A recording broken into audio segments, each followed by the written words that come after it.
Today we're going to be harvesting our celery and canning it. I just harvested this one. I accidentally cut it too high up so it's not like one big celery piece. But we got some pretty good stalks on this celery.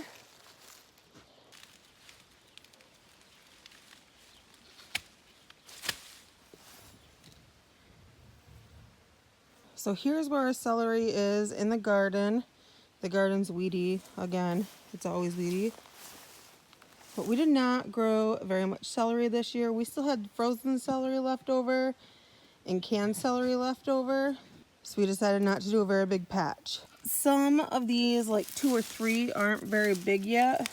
So those might stay out here. But if I leave everything too long, it's gonna start going bad like this one. So most of them are ready to go.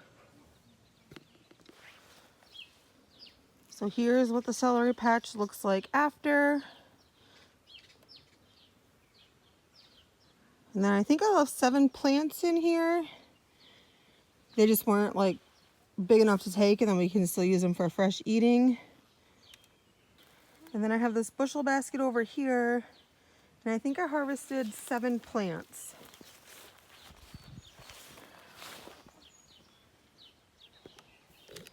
My onions really aren't ready to be harvested yet, but I'm gonna need some for canning my celery.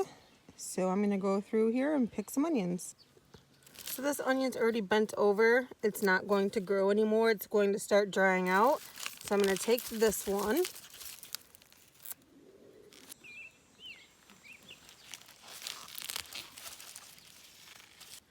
This one looks nice and big, so I'm gonna take this one to see how it looks. That's pretty good. I mean, it definitely would have got bigger if I would have left it later in the season. But like I said, I need some now. So here are the onions that I picked. I did pick a few large ones. I'm not sure where they're at right now. They're probably in the bottom because I picked them first. But most of them ones that I picked were ones with the bent neck that just weren't gonna grow anymore. So I left the big ones alone so they would get bigger. I took a knife and chopped the green onion tops for the chickens. It's easier for them to eat that way. They don't really have teeth or anything, so they have to like peck it and break it. So instead of throwing these in there, it's just easier for them to eat stuff that's smaller.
So everything's just chopped up.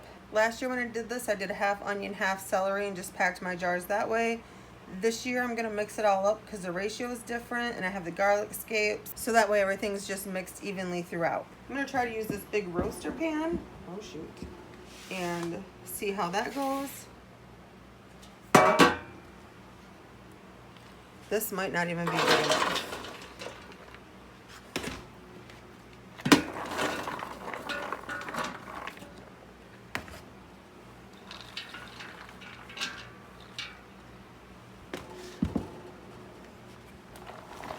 It's actually been a couple of days since I chopped up these vegetables, and we ended up harvesting and hanging our 2025 garlic crop.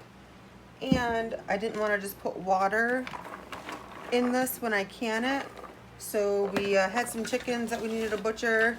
So we butchered those and made chicken stock to can these vegetables with.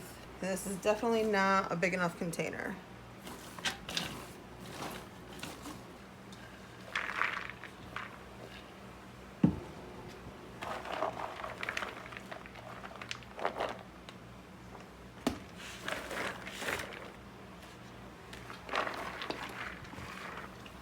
I think I'm actually gonna leave the onions that I have right here and just put those in the fridge, and we can use them to cook with this week, since that is all of the onion that we have right now.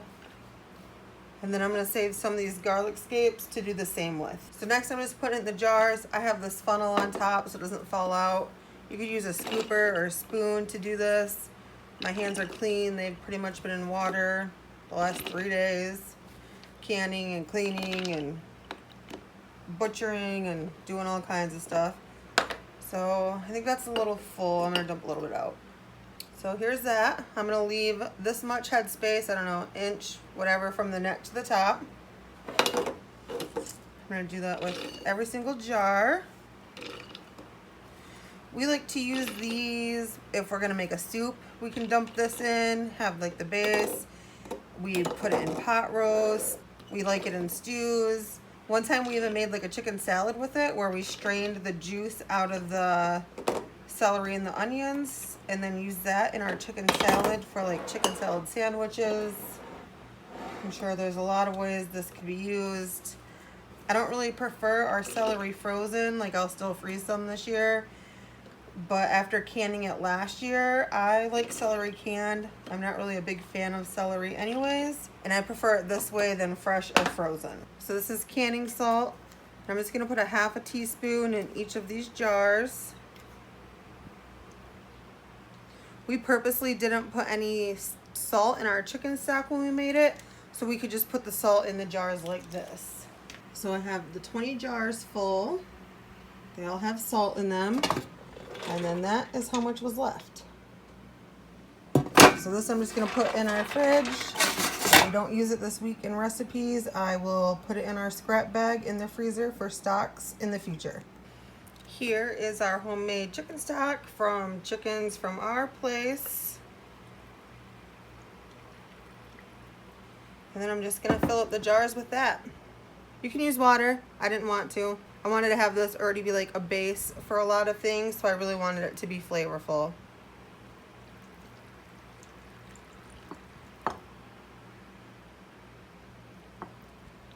I put a little bit too much in that one. I didn't film making chicken stock this time. I didn't realize when I started this video I was going to be making chicken stock just for this recipe. We did have chickens that we needed to get rid of. And I already have a chicken stock making video. I basically just put chicken carcasses in a pot, put water in it. Then I put whatever herbs I have dehydrated in there, salt, pepper, garlic, any veggies that we have in hand that can go in there.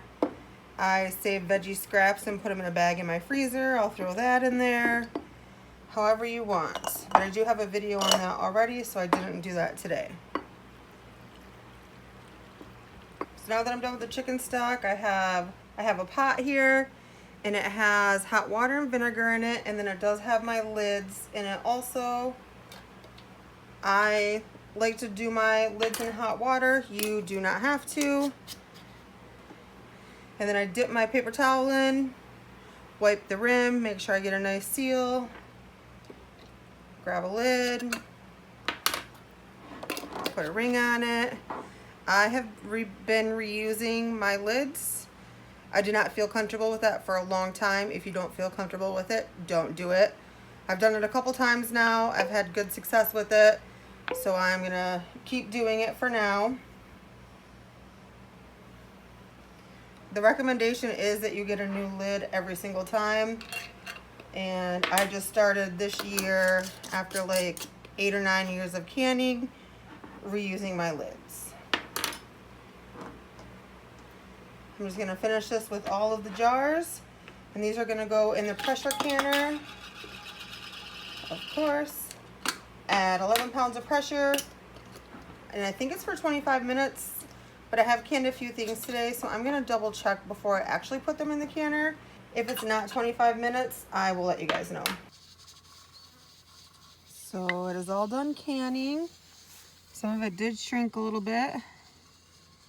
It's really hot, so I don't really want to touch it, but you can see right there where there's not vegetables. This did have to process for 35 minutes, not 25. I did can some cabbage earlier today too that I did not film. This is just with salt and water. Just a trial. We don't know if we're gonna like it or not. I am canning outside today.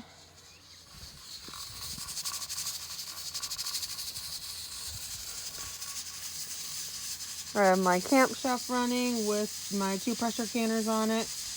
That canner has chicken stock in it yet, but these jars are gonna be great on our pantry for this year.